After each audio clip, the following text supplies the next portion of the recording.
கர்த்தருடைய பரிசுத்த நாமத்திற்கு மகிமை உண்டாவதாக.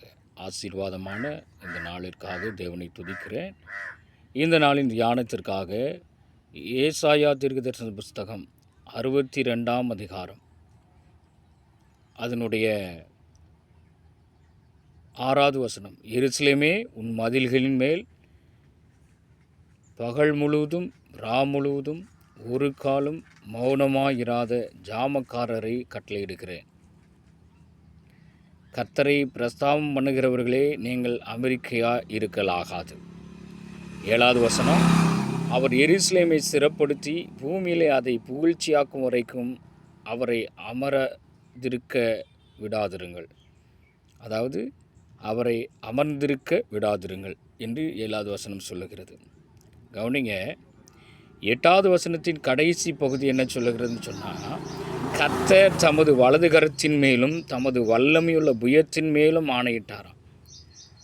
என்ன ஆணையிடுறாரு? இனி நான் உன் தானியத்தை உன் சத்துருக்களுக்கு ஆகாரமாக கொடேன், உன் பிரயாசத்தின் ஆளாகிய உன் திராட்சரசத்தை அந்நிய புத்திரர் குடிப்பதில்லை என்று சொல்லப்பட்டிருக்கிறது. பிரியமானவர்களே, கர்த்தர் தமது வலதுகரத்தின் மேலும் தமது வல்லமையுள்ள புயத்தின் மேலும் ஆணையிட்டு சொல்லுகிறார். 8வது வசனத்தில் என்ன சொல்கிறாரு? இதுவரைக்கும் உன் தானியத்தை உன் சத்துருக்கள் ஆகாரத்தை, அதாவது உன் தானியத்தை உன் சத்துருக்களுக்கு ஆகாரமாக கொடேன் என்று சொல்லுகிறார். உங்களுடைய கையின் பிரயாசத்தை இனி நீங்கள் தான் சாப்பிட போகிறீங்க. உங்களுடைய உழைப்பின் பலனை நீங்கள் தான் அனுபவிக்க போகிறீங்க. சத்துருக்களுக்கு கர்த்தர் ஆகாரமாக இனிமேல் கொடுக்க மாட்டார்.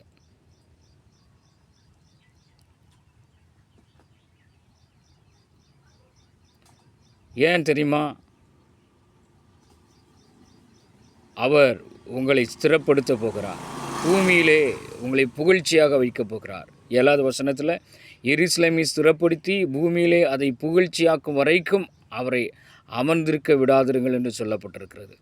அப்படின்னா ஆவிக்குரிய விதத்தில் எருசலேமாக இருக்கிற நீங்கள் புகழ்ச்சியாக ஆசீர்வாதமாக இருக்கிற வரைக்கும், அல்லது உங்களுடைய எதிர்கால வாழ்க்கை சிறப்படுகிற வரைக்கும் அவரை அமர்ந்திருக்க விடாதிருங்கள் என்று சொல்லப்பட்டிருக்கிறது. அவர் தம்முடைய வல்லமையுள்ள புயத்தின் மேல் ஆணையிட்டு இருக்கிறார். உங்களை புகழ்ச்சியாக்காமல் விட மாட்டார். உங்களை கீர்த்தியும் புகழ்ச்சியமாக வைப்பார். எருசலேமே, உன்னை அவர் ஸ்திரப்படுத்துவார்.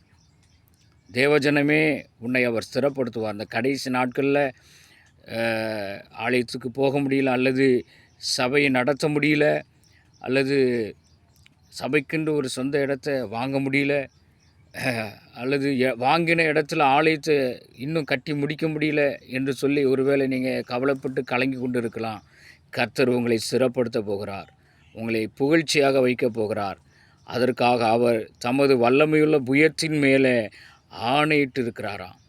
தேவஜனமே, நீ ஒருபோதும் கலங்க வேண்டிய அவசியம் இல்லை. கர்த்தருடைய பிள்ளையே, நீ ஏங்கி தவிக்க வேண்டிய அவசியம் இல்லை. அவர் உன்னை சிறப்படுத்த போகிறார். உன்னை புகழ்ச்சியாக வைக்கப் போகிறார். உன்னை மேன்மைப்படுத்த போகிறார். நீ இனி கலங்கி தவிக்க வேண்டிய அவசியம் இல்லை. கர்த்தர் தமது வல்லமையுள்ள புயத்தின் மேலே ஆணையிட்டு இருக்கிறார். இனி உன் சத்துருக்கள் உன்னுடைய தானியத்தை எடுத்துக்கொள்வதில்லை. உன்னுடைய பிரயாசத்தை, உன்னுடைய ஆசீர்வாதங்களை சத்துருக்கள் எடுத்துக்கொள்ள முடியாது. கர்த்தர் அதை சுற்றிலும் வேலி அடைத்து வைத்திருக்கிறார். அவர் எருசலேமை ஸ்திரப்படுத்துவார். நிச்சயமாக உன்னை ஸ்திரப்படுத்துவார், உன்னை பலப்படுத்துவார், உன்னை நிலைநிறுத்துவார். நீ ஒருபோதும் சோர்ந்து போக வேண்டிய அவசியம் இல்லை. கலங்கி தவிக்க வேண்டிய அவசியம் இல்லை. கர்த்தர் உன்னை கரத்திலே உன்னை அலங்காரமான கிரீடமாகவும் ராஜமுடியுமாக வைத்திருக்கிறார் என்று 62 ஏசாயா 62 3வது வசனம் சொல்லப்பட்டிருக்கிறது. நீ கர்த்தருடைய கையிலே அலங்காரமான கிரீடமாக இருக்க போகிற, ஜொலிக்க போகிற, உன் தேவனுடைய கரத்தில் நீ ராஜமுடியுமாக இருக்க போகிறாய், கிரீடமாக இருக்க போகிற. அதனால் உனக்காக கர்த்தர் தமது வல்லமையுள்ள புயத்தின் மேல் ஆணையிட்டு சொல்லியிருக்கிறார். உன்னை ஸ்திரப்படுத்துவார், உன்னை உயர்த்தி மேன்மைப்படுத்துவார். உன் சத்துருக்கள் எல்லாம் சிதறுண்டு போவார்கள். கர்த்தர் ஜெயத்தை உன் வாழ்க்கையில் கட்டளையிடுவார். நீ கலங்கி தவிக்க வேண்டாம். கர்த்தர் உன்னை ஆசீர்வதிப்பார். ஆமென்.